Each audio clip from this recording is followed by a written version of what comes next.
because there can never really be balance, I think.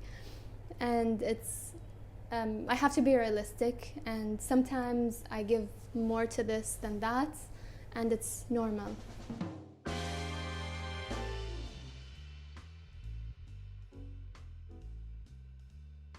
Amani AlThuwaini, artist, designer, and entrepreneur. So it's been a long journey. It's very multidisciplinary.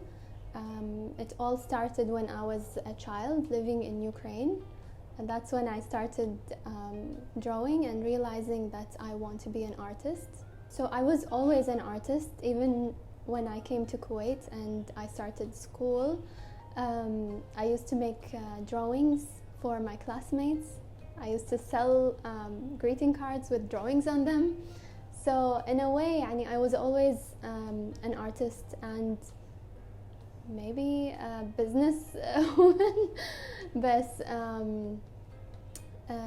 yeah, I went to study architecture after school, and because we didn't have art schools, we still don't. So I thought I will do architecture, and then for my master's degree I went to do MFA Fine Art. So throughout my research, during my MFA program, one of my advisors told me that you know a lot about the market right now because you did all this research, so why don't you penetrate the market and start creating what you want to see changing? So I thought, okay, but I'm not a businesswoman. That's the first thing I thought. And then I came back to Kuwait, and I wanted to start slowly, so I started designing and prototyping, and I wanted to perfect the first design. So someone from my family made an order, and she was like, "You've been working on this prototype for a very long time now. You have 2 weeks to, give us this order."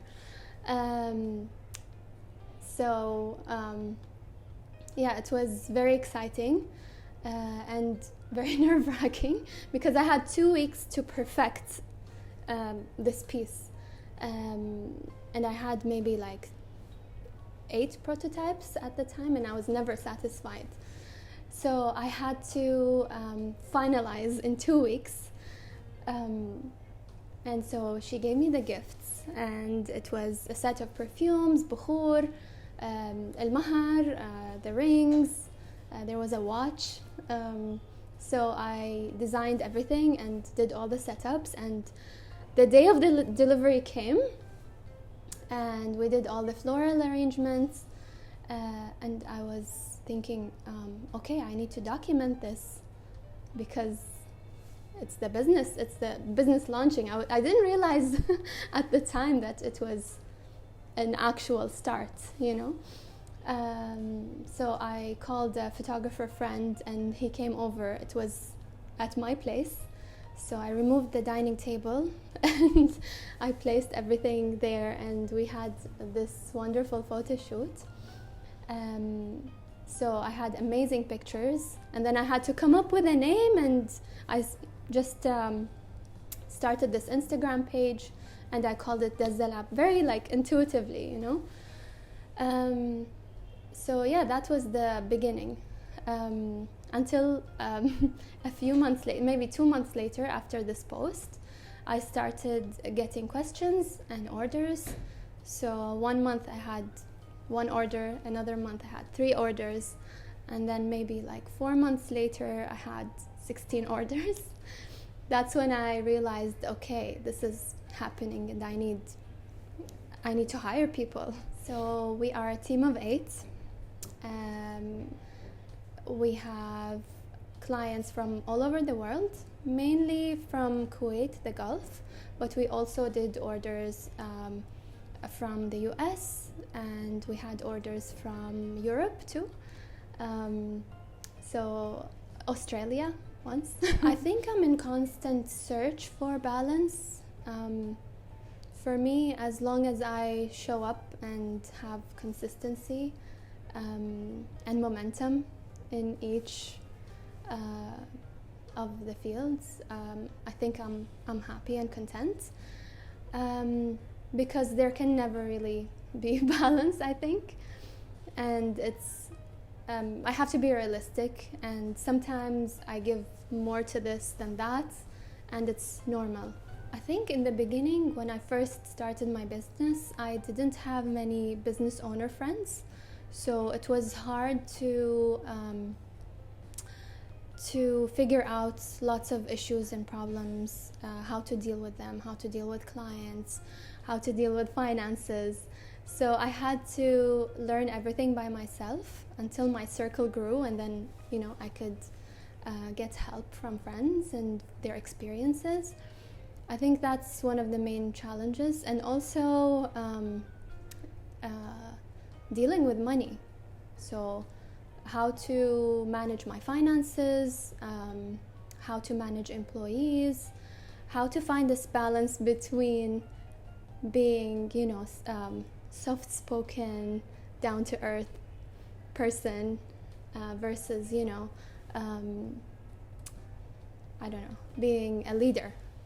How do you find that balance? I didn't find any guidelines on how to even do paperwork, you know, the basics. Everyone thinks that you know and assumes that you know from your friends or from mandoob, or the basics of starting a company. I think that's kind of lacking, that we need guidance. I think if there is an entity that helps, you know, new entrepreneurs start their business, that would be amazing. My design process starts with a problem or a client. So as a team, we ask ourselves,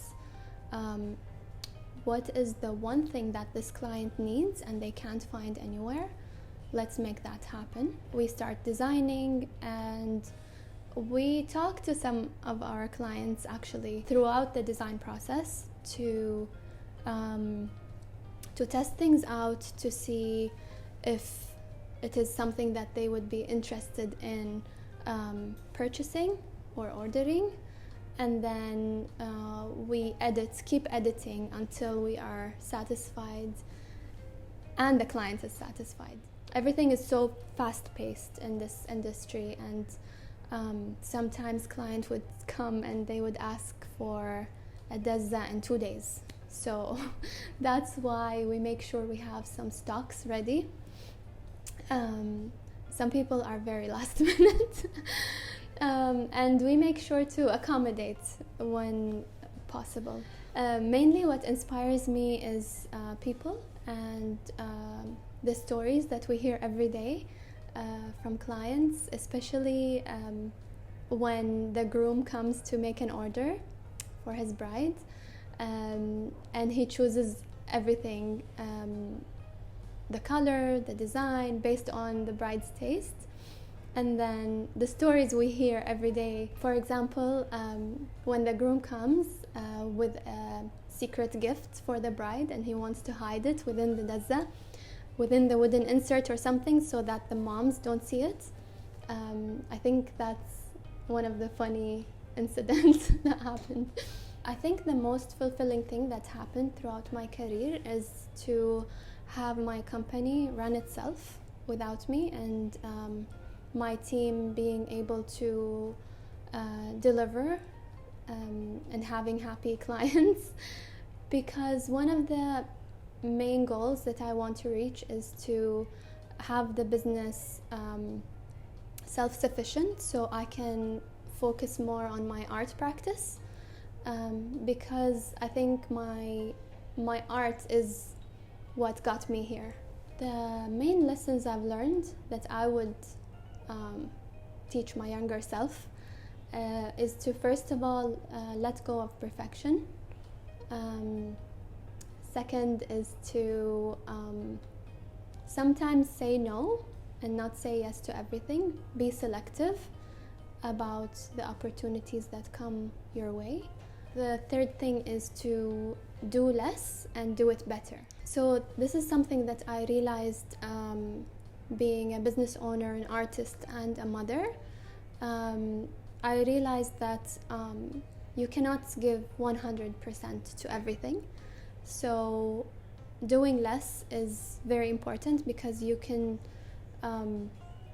focus more, give more, and be better when you are narrowing it down to your priorities and what's more important. I think that in a way the lab is research for my art practice because of the stories that we hear every day. The stories we collect become a narrative for my artwork, and it's very exciting. And one thing I would like to see is kind of combining my art practice with the lab and collaborating with more artists for the lab. So I would like to create some kind of mini residencies for artists to come in and create their own version of Dazza, and in a way give back to the community. I think that's one of the goals that I see.